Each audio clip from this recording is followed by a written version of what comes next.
How is going with you, Jim McCarty? Yeah. Okay. Yeah. Not bad at all. Quite good. And it's like I've that. I've spoken I've spoken to you before, haven't I? You did your research. Yeah. I You, know you. I know you. I remember your name. wow. So Yeah. I don't know when I last. When did we last speak? Let me see here on the internet. 2011. Oh, okay. Yeah. Quite a So long time ago then. yeah, 10 years Yeah. ago. Time goes, and we're still here, and you're writing books now, and this is all good stuff. I know. Crazy. Yes. How long did it take you in the land of making a book, compared to being, that musician all the time? Now you're writing. This is your second book, I do believe. Yes. Well, it's in a way it's quite easy because I'm working with Dave Thompson, who's a really good writer, and he's a real rock writer. I don't know. He's done 150 books or something on rock people, and we really get on. He's English, but he lives in the States, and we really click. And the first book was more about my autobiography, and he was recommended by a publisher, and then we actually self-published. Okay. But the second book, I was quite surprised because it was quite different. I mean,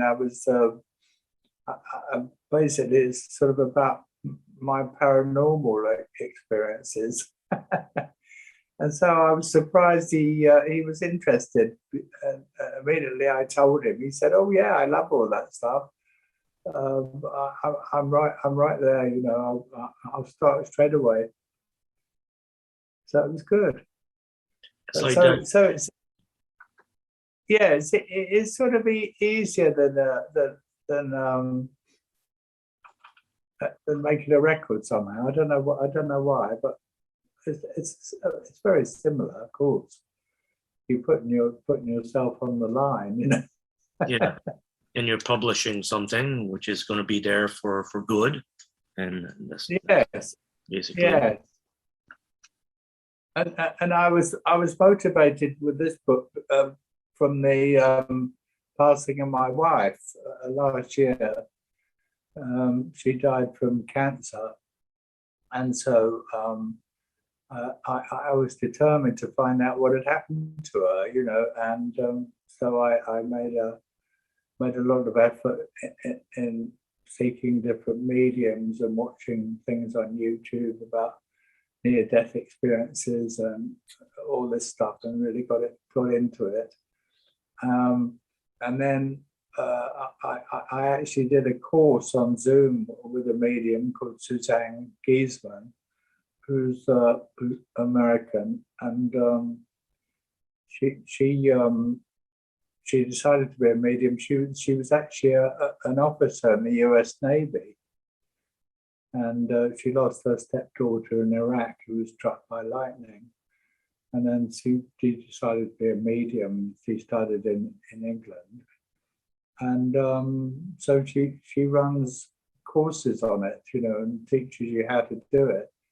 So I got the various, I learned the various ways of the various steps I had to do, and found I was communicating quite well with my wife, and that went a long way to helping the grief process, as you can imagine. Mm. It's like that when you look into the paranormal world. There's so many answers to be answered, and you've discovered a lot of stuff, I presume. Yes, yes, well, yes. I mean, the uh, lots of synchronicities and lots of uh, strange things that happen, and answers to questions. But of course, we've no idea what's going on. with no idea of the whole picture. That's what I was. That's what I was trying to find out. Just a little bit of the bigger picture. That's enough. It's very interesting. But yeah, Suzanne. So, which means that if she's talking to somebody in spirit, she needs to have some evidence about something that she wouldn't know. So I used that for myself, and I kept asking my wife things about people that I wouldn't know, and these things are all, they all seem to happen. So I've talked about those in the book. Was it a long time you've been even interested in this type of subject? Like, let's say you've played with Jimmy Page in the past, which he would, have some sort of paranormal knowledge as well. Did you ever, talk with Jimmy on this type of stuff? Well, it's funny. Yeah, that seemed to be an obvious one, but actually we never related on that sort of thing at all. He's very he's sort of quite private with a lot of that stuff, Jimmy, and he never really talked about anything like magic or anything like that with me when he was in the band. He was just talking about the music and whatever went along with the music. Nothing that deep. We never had a real deep conversation ever about all that stuff. It was always with Keith Ralph. Right. So me and Keith would chat about lots of paranormal things to relieve ourselves, getting away from the stress of the touring, to keep ourselves interested. And so we had a lot of deep spiritual conversations on the road. And Jim, let's say to make this book, it's like we got the paranormal side, we have music side, I presume, mixed in as well in this book, and Yeah. we get new stories and some interesting memories, I would presume, that you've shared. Yeah. I go back. I go back to when I was a kid briefly, and then of course to the music. And there was not a great deal of experiences that I had, but I was always very interested in all that side of things. UFOs and crop circles and ghosts and all that sort of thing. But I didn't have great experiences, I don't think. I had a few, but this was the biggest experience because it was sort of imposed on me. I had to go through it. It wasn't like I was reading a book or something. This was actually my life, and it's been fascinating, and it's still going on. It's still there's still communications going on, and I'm learning a lot about what's going on in the world, or the world out there. Right. Different world. And how is the pandemic, and all this things like, because you can't go do your research at the public libraries probably right at the moment, and how is it going on that side? Well, the pandemic was probably quite useful because it meant I could do these courses, without, I could concentrate on doing it without actually going out anywhere and wasting my time doing other things, So I was quite concentrated in the pursuing it, But the pandemic's been pretty pretty awful, really, isn't it, to everybody? You know, it stopped a lot of musicians playing and people having fun. It's been a difficult time. But let's hope it's all going to move on, move away. Right. And for yourself, have you been playing music in any type of situation? Well, only locally. I've done a couple of things just locally around here because I live in France, and I've done I did a gig the other week. I think it was the first time I played drums for about 18 months, you know, in a show, which was great. And we were going to be coming in October to the States, but that all got postponed until April. So the next date actually would be the Flower Power cruise, which is in March, and that goes off from Fort Lauderdale and through the Caribbean. So that's fun. We've done that a couple of times before, and then we're playing in up in the East Coast, doing some dates on the East Coast that we were going to be doing in October. So hopefully that'll all happen this time. We don't know yet how life will come around in a few months, but let's hope for the best. I know we still don't know where it's going, do we? Where if it's going to get worse or better, or we're all hoping it's going to go away, but who knows? Do you see yourself making sessions on YouTube and like on Zoom, like there's some bands that do now because they can't even get together to rehearse, so they start doing that online thing. Yeah, we talked about that. I looked into that one time, and I don't know, there was some problem about syncing everyone up, I think. Yeah. Doing it. I think that's the main problem, trying to get into sync. But who knows? Someone will work it out how to do it properly. Probably. I'm sure there'll be somebody that should know how to do it. Just need a lot of internet connection, I guess. Yeah. Yeah. Yeah. So it's like that. Everything's going good with you because you're working hard. You're using the pandemic in a way that you can publish stuff, and I mean that's all positive. I mean, yeah. There's people that don't do that. So congrats. Yeah, I suppose I could have written a few more songs. I have kept writing, but the output hasn't been as great as it could be. But that's probably maybe I've put so much time into this. I've neglected the music. But I have written some songs as well. So it's an obvious. It's an obvious thing to write about as well, isn't it? Right. There's a lot of inspiration in that, just within all that subject. And Jim, when you do go into a project, you go full in that you started it, you need to finish it.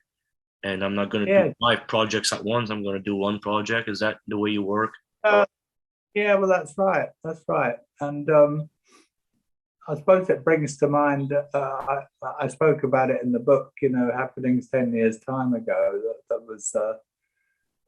was one of our songs that,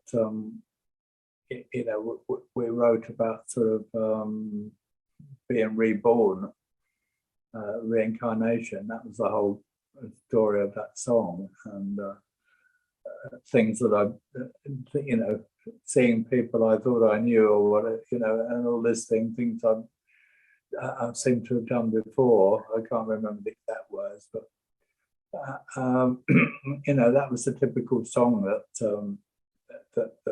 we brought I suppose, not really paranormal, but some spiritual ideas into it. So, and there's a few other songs mentioned in the book that came through that sort of route. In your times in music, have you collected a lot of documents and stories, let's say, that sometimes you do forget and people forget? How did you keep your stuff so fresh in your head? Yeah.